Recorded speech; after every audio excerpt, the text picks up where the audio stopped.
आज का दिन आज़ादी के उन मतवालों को याद करने का है जिन्होंने तिरंगा के लिए अपनी शहादत दे दी। 11 अगस्त 1942 को युवा क्रांतिकारियों की फौज ने पटना सचिवालय पर भारतीय ध्वज फहराने के लिए जान की भी परवाह नहीं की, जिसका परिणाम ये हुआ कि अंग्रेजी हुकूमत के सुरक्षा बलों की गोली लगने से 7 युवा शहीद हो गए। नमस्कार, आप देख रहे हैं दर्श न्यूज़। मैं हूं आपके साथ रितेश शर्मा।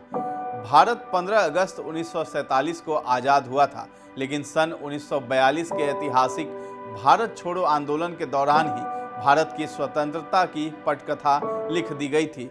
राष्ट्रपिता महात्मा गांधी ने 1942 के आंदोलन को ही अंतिम अस्त्र माना था और करो या मरो का नारा दिया था। इसका व्यापक असर क्रांति की भूमि बिहार में देखने को मिला।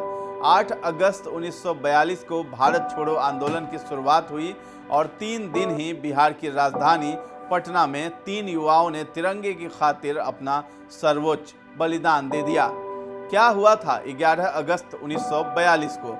11 अगस्त को 2 बजे दिन में पटना के सचिवालय पर युवाओं की टोली झंडा फहराने निकली थी। उस समय पटना के जिलाधिकारी WG आर्थर ने युवाओं को पीछे हटने को कहा, लेकिन उत्साही युवक पीछे हटने को तैयार नहीं हुए और तिरंगा लेकर आगे बढ़ते गए।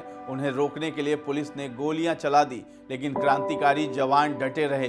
13 से 14 राउंड गोलियों की बौछार के बावजूद वो आगे बढ़ते गए। तिरंगा देवीपत चौधरी सबसे आगे थे। अभियान का नेतृत्व देवीपत चौधरी कर रहे थे। देवीपत चौधरी की उम्र उस समय महज 14 साल थी और वो सिलहट वर्तमान में बांग्लादेश के जमालपुर गांव के रहने वाले थे। देवीपत तिरंगा लेकर आगे बढ़ रहे थे। पुलिस ने उन्हें रोकना चाहा, लेकिन वो नहीं रुके और आगे बढ़ते रहे। सबसे पहले देवीपत अंग्रेजों की गोली का शिकार हुए।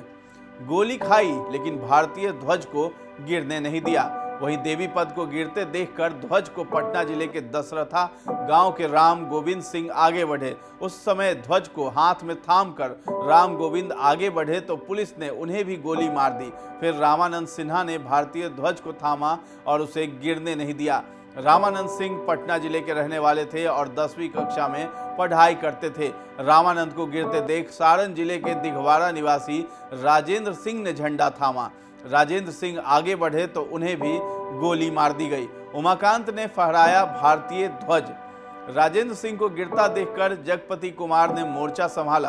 औरंगाबाद निवासी जगपति कुमार को एक हाथ में पहली गोली लगी, दूसरी गोली छाती में लगी और तीसरी गोली जांघ में लगी, लेकिन फिर भी उन्होंने तिरंगा नहीं झुकने दिया। उसके बाद भागलपुर जिले के खडहरा गांव निवासी सतीश प्रसाद झा आगे बढ़े। उनको भी गोली मार दी गई। उनके शहीद होने के बाद तिरंगा को गिरते देख उमाकांत प्रसाद सिंह आगे बढ़े और तिरंगा थाम लिया। अंग्रेजी हुकूमत की पुलिस ने उनको भी गोली मार दी, लेकिन तब तक सचिवालय के गुंबद पर ध्वज फहर चुका था। सचिवालय पर भारतीय झंडा फहराने वाले उमाकांत सिंह की उम्र महज 15 साल थी और वो पटना PM कॉलेज के द्वितीय वर्ष के छात्र थे। राजेंद्र सिंह ने पीठ पर नहीं सीने पर खाई गोली। 7 शहीद में से एक राजेंद्र सिंह का परिवार गर्व से उस पल को याद करता है। उनका जन्म 4 दिसंबर 1924 को सारण जिले के सोनपुर अनुमंडल के बनवारी चक गांव में हुआ था। फिलहाल उनका परिवार दानापुर स्थित तकिया में रहता है। राजेंद्र सिंह को अंग्रेजों ने पीछे हटने को कहा तो उन्होंने नंगी छाती को दिखाते हुए अंग्रेजों को ललकारते हुए कहा था, दम है तो गोली मारो। दादा की कुर्बानी पर गर्व करते हैं हम। शहीद राजेंद्र सिंह के पौत्र संजीव कुमार को अपने दादा की कुर्बानी पर गर्व है। वो कहते हैं कि हमारे दादाजी ने तिरंगे की खातिर जान की बाजी लगा दी।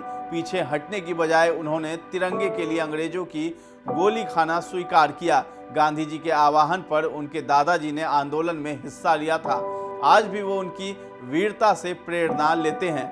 संजीव कुमार शहीद राजेंद्र सिंह के पौत्र बताते हैं कि गांधी जी से प्रेरित होकर मेरे दादाजी अपने 7 साथियों के साथ सचिवालय के पश्चिमी गेट पर जमा हुए और भारतीय ध्वज फहराने के लिए आगे बढ़े। अंग्रेज अफसर के गोली मारने की चेतावनी के बावजूद दादाजी और उनके साथी पीछे नहीं हटे। लगभग 13 राउंड गोलियां चलाई गई, जिसमें दादाजी समेत 7 युवा शहीद हो गए। हमें उन पर गर्व है।